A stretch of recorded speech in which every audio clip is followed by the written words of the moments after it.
Jemi rikthyer sërish në transmetim të drejt për drejt, ndërkohë pamjet e protestës janë gjithnjë në ekran.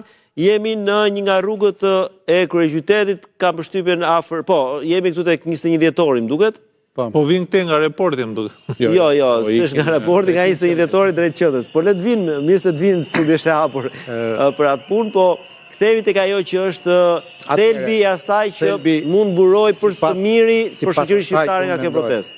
Në Shqipëri ka 1000 probleme. Po. Unë po rendis I pari korrupsioni në nivel kapilar.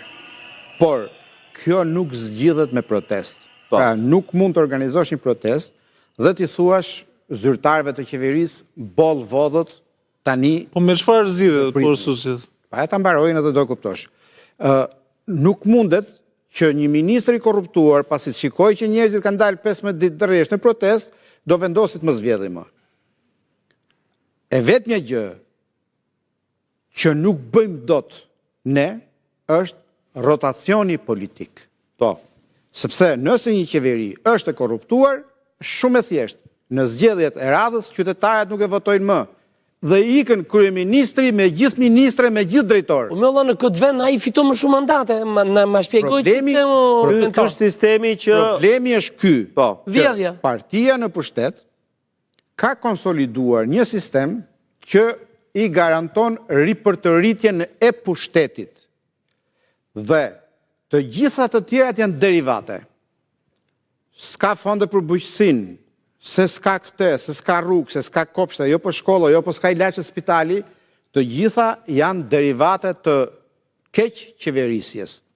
Këto zgjidhen duke ndruar qeverinë. Ajo që po përjetohet në këtë vend është pafuqia e popullit për ta ndruar qeverinë në mënyrë demokratike, sepse gjërësisht besohet që është krijuar mekanizmi I kontrollit të votës. Po. Përmend opozita vërtet patronazhisti. Patronazhisti është një aktivist politik I cili numëron votuesit e vet në lagjin e tij. Në Amerikë ta quhen vullnetar. Këtu quhen patronazhist. Por ndryshe nga ata atje, patronazhisti këtu ka tjetër gjë. Shfrytëzon fuqinë e pushtetit për t'ia marrë votën këtij Allëgjiu. Dhe shkon atje I thot Endrit, ti qa halli ke? Po, s'm ka dalë pensioni, thot dhe nuk gjej vitet. Shkohet ke drejtori I sigurimeve, thot gjej çik 2 vitet e pensionit që I mungojnë këtij. Drejtori I gjen dhe thot tash sa vota kanë shpiti 7 vota. U shnu. Këto janë votat që I mora unë.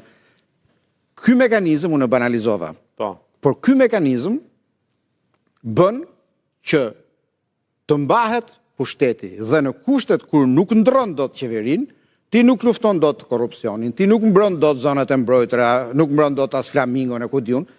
Dhe ajo që duhet të adresohet sot është pikërisht mekanizmi që çliron votën. E kush është koka e gjithë kësajt? Un jam socialist. Cili është mekanizmi? Dhe un dua që në zgjedhjet e ardhshme të fitoj pra Partia Socialiste, por të fitoj me ndershmëri. Nëse qytetarët duan ta vazhdojnë ta mbajnë sërish në pushtet, ta mbajnë. Patjetër. Por me dorë kthehemi te protesta. Pra çfarë kontributi mund t'i jap protesta si sistemi politik që